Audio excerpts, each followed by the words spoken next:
Hello students, in this lecture we will discuss about defects of vision, what are their causes and how they are corrected. तो let's start. सबसे पहले हम लोग discuss करते हैं कि विजन है क्या. The ability to see is called vision. कि हम लोग जो देख सकते हैं उसकी एबिलिटी को विजन बोलते हैं. It is also called as eyesight. Sometimes the eye may gradually lose its power of accommodation. Power of accommodation क्या है? The ability of eye lens to adjust its focal length so as to see the objects placed anywhere. हम लोग eye lens और ciliary muscles की help से ऑब्जेक्ट कहीं पे भी रखा हुआ है, पास में रखा हुआ है, दूर रखा हुआ है, तो उसको देख सकते हैं. कुछ कंडीशंस में क्या होता है कि जो आई लेंस है उसकी जो पावर ऑफ अकोमोडेशन है वो डिक्रीज होनी शुरू होती है. तो in such a condition a person can not see the objects clearly and comfortably. तो he feel strain in his eyes, the vision become blurred.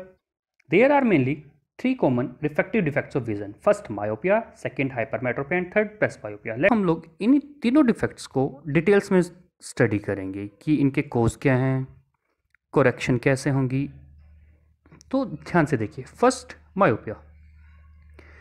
This defect is also known as near sightedness.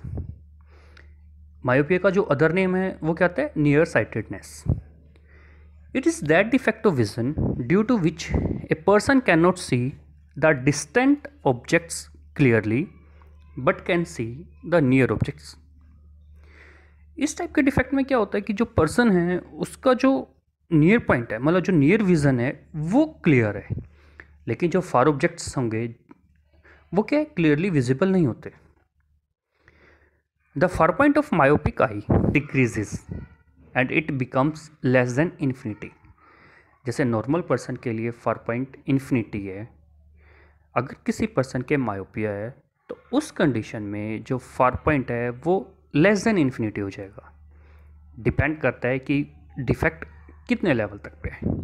किसी का 10 metre है, 5 metre है, 20 metre है. Normal person के लिए जो image बनती है वो रेटिना पे बनती है, लेकिन मायोपिया केस में क्या होगा? वो कहाँ बनेगी? In front of retina. मतलब जो लाइट रेज रेटिना पे कन्वर्ज होनी चाहिए थी वो रेटिना से पहले ही कन्वर्ज हो रही हैं. तो इसी रीज़न से जो विज़न है वो ब्लर हो जाता है. डायग्राम में देखिए कि जो फर्स्ट डायग्राम है उसमें लिखा हुआ है the far point of myopic eye. Suppose करते हैं किसी पर्सन के जो मायोपिया है और उसका फार पॉइंट 10 मीटर है. तो 10 मीटर पे जो भी ऑब्जेक्ट होगा उसकी इमेज कहाँ बनेगी? रेटिना पे. फर्स्ट डायग्राम में देखिए 10 मीटर से पहले जितने भी होंगे उन सबकी इमेज भी रेटिना पे बनेगी. लेकिन सेकेंड डायग्राम में आप लोगों को शो किया हुआ है मायोपिक आई. यहाँ क्या होगा? जो भी ऑब्जेक्ट 10 मीटर के बियॉन्ड रखे हुए हैं, मतलब 10.5 पे हो, 11, 12, 15, उन सब की इमेज बनती है रेटिना से पहले, इसलिए जो विजन है वो ब्लर हो जाता है. इसकी करेक्शन के लिए हम लोग यूज़ करते हैं कनकेव लेंस. कनकेव लेंस करेगा क्या? जो भी ऑब्जेक्ट फार पॉइंट के बियॉन्ड रखे हुए हैं उन सब की इमेजेस को फार पॉइंट पे बना देगा और वो इमेज रेटिना पे आ जाएगी. इसके कोज क्या होंगे? फर्स्ट है इलोंगेशन ऑफ आई बॉल, मतलब जो हमारी आई बॉल है उसकी साइज बढ़ जाए. और second decrease in focal length of eye lens. Correction हम लोग पढ़ चुके हैं. This defect can be corrected by using concave lens of suitable power. हमारा सेकंड डिफेक्ट है hypermetropia. This defect is also known as farsightedness. Myopia का नाम था नियर साइटेडनेस, हाइपरमेट्रोपिया का है फार साइटेडनेस. अब जो दोनों डिफेक्ट है एक दूसरे के अपोजिट है. हाइपरमेट्रोपिया में क्या होगा? It is that defect of vision due to which a person can not see the near objects clearly but can see far objects clearly.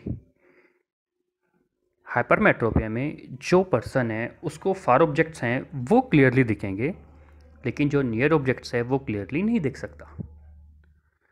Normal person के लिए नियर पॉइंट 25 सेंटीमीटर होता है, और जो पर्सन है अगर उसके हाइपरमेट्रोपिया है तो उसका जो नियर पॉइंट है वो इंक्रीज़ हो जाएगा और वो मोर देन 25 सेंटीमीटर हो जाएगा.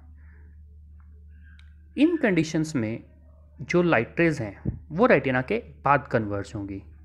तो इसमें क्या होगा? The image of near objects form behind the retina. Diagram देखिए. The near point of hypermetropic eye. Suppose करते हैं किसी पर्सन के हाइपरमेट्रोपिया है और उसका नियर पॉइंट 75 सेंटीमीटर है. 75 मोर देन 25 है. तो इस कंडीशन में जो इमेज है वो रेटिना पे बनती है. 75 के बाद के जितने भी ऑब्जेक्ट्स होंगे, चाहे 1 मीटर पे हो, 10, 20 कुछ भी हो, उन सब की इमेज भी रेटिना पे बनेगी। लेकिन अगर 75 से पहले रखे हुए हैं, जैसे 70 पे है, 50 पे है, 40 पे है या 25 पे है, तो उन कंडीशंस में जो इमेज बनती है वो रेटिना के बाद बनती है। मतलब जो लाइट रेज रेटिना पे कन्वर्ज होनी चाहिए थी वो रेटिना के बाद कन्वर्ज हो रही है, इसलिए जो विज़न है वो ब्लर हो जाता है। करेक्शन के लिए हम लोग क्या यूज़ करेंगे इसमें, कन्वेक्स लेंस। तो कन्वेक्स लेंस फंक्शन क्या करेगा, जो भी ऑब्जेक्ट नियर पॉइंट से पहले रखे हुए हैं उन सब की इमेज को नियर पॉइंट पे बना देगा, ताकि हम लोग वो इमेजेस या वो ऑब्जेक्ट क्लियरली देख सकें।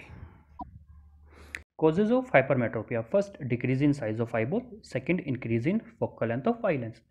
जो कोज हम लोगों ने मायोपिया के पढ़े थे उसके जस्ट अपोजिट हाइपरमेट्रोपिया के, वहाँ आईबॉल का साइज इंक्रीज हो रहा था लेकिन यहाँ क्या है, डिक्रीज हो रहा है।